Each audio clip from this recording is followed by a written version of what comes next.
How you doing, my kings and queens? Peep this, peep the business. What I would like to talk about in terms of peeping the business is just be careful when you're doing business transactions with people. It's not the same as the 90s, 2000s, or 2010s. You have to have receipts up to yin yang.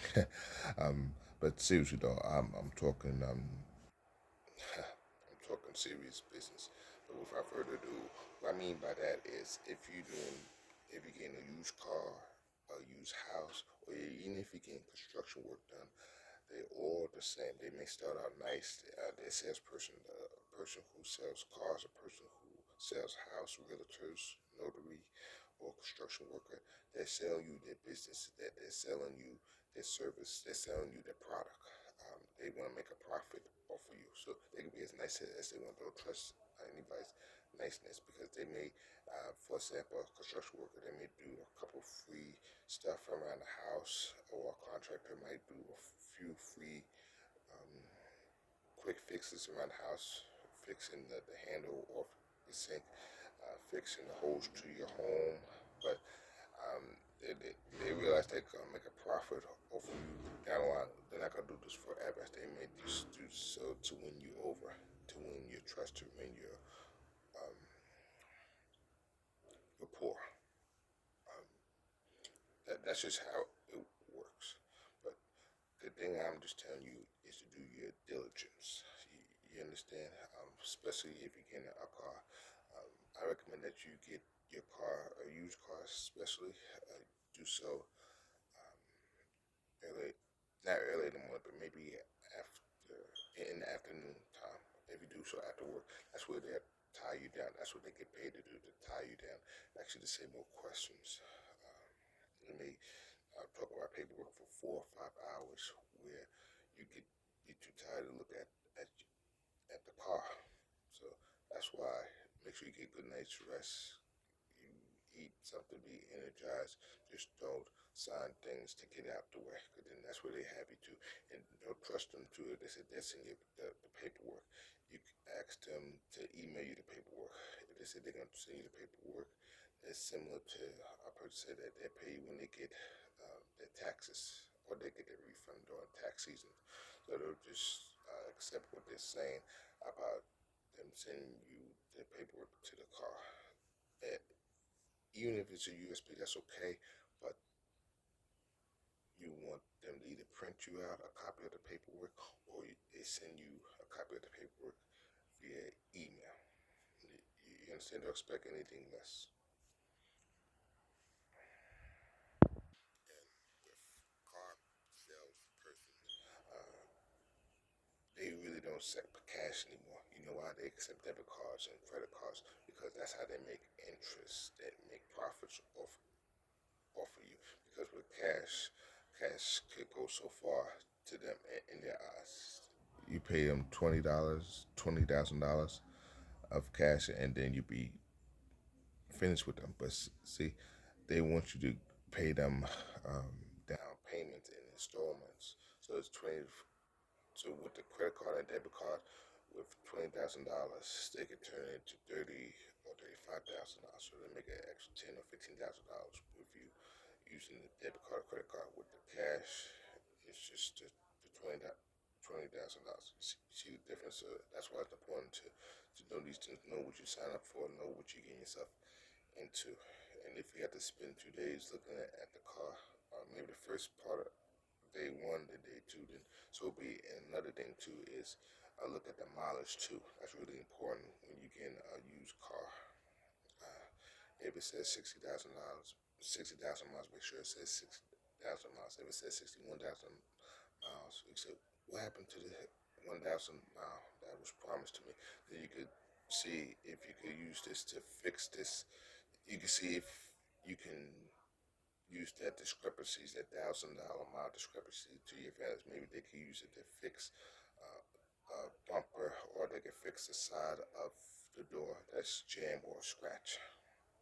Because it said in the paperwork 60,000 miles, but when you came to look at the car, it says 61,000 miles, so 62,000 miles. That's a big deal. Don't say it's just a thousand. Um, it's just 1,000 mile, 1,000 mile. You could have rode, you could have drove that $1,000 mile. You could have went on a road trip. Um, that's almost, look at it, that $1,000 mile. That's a year. You could drive, or 6 months. You could drive a thousand miles in 6 months or a year or a couple months, 3, 4 months, or whatever the case may be. But you could have did a lot with that $1,000 mile. So see what they say, and and the worst they can say is no, but just know that most of the cost persons are greedy and they're gonna try to make the top dollar, the top sell. They're gonna try to squeeze more money out of you. Don't look at them as your friend or family member. I tell you this: look at the salesperson as the customs people when you embark and disembark on a ship, on your cruise ship. How when they say how many bottles you have, you just tell them you have one apple cider bottle or two apple cider bottles. Because if you say four or five apple cider bottles, then they'll want you to open up your bags, and then they re-oil it in your bags and delay you from embarking in the cruise. So really trust the custom people. Treat the salesperson the same way as you would with the custom people. I'm not saying to be paranoid or anything, but you just want to make sure that they don't pull a quick one up over you or get over on you or play you or take advantage of you, take your kindness or niceness for granted. You make sure that you take good notes if you have to. Make sure that you pay attention to the keywords. Make sure that they give you what they promised. That they don't change their mind at the last minute because they can embellish the car, or they want you just want them to go with what is promised to you with the warranty, with the insurance, with everything. You just want to make sure that everything is up to speed and intact. Treat the car salesperson similar to when you're doing a timeshare. Um, where the timeshare people might ask, so are you interested in buying the timeshare from us? And then you can just say no. So you treat the salesperson similar to the timeshare people, whether you're on a ship, whether you're at a hotel stay. They could keep on asking you different ways. You could firmly and assertively say, no, thank you. Maybe next time. So I'm just helping you with your shrewd skills. I'm helping you with your people person skills. So you can be nice back, but you'd rather be a pushover or a sucker. That's the only thing I'm saying. I'm not saying to be mean or evil with it. You just want to pay attention to details. So a week from now or a month from now, you get the bill and then you feel slighted or you feel blind by saying that's what we talking about. I just don't want you to have any surprises. I want it to continue to be where you be on one accord with the salesperson. Where you won't feel that salesperson pull a quick one on you.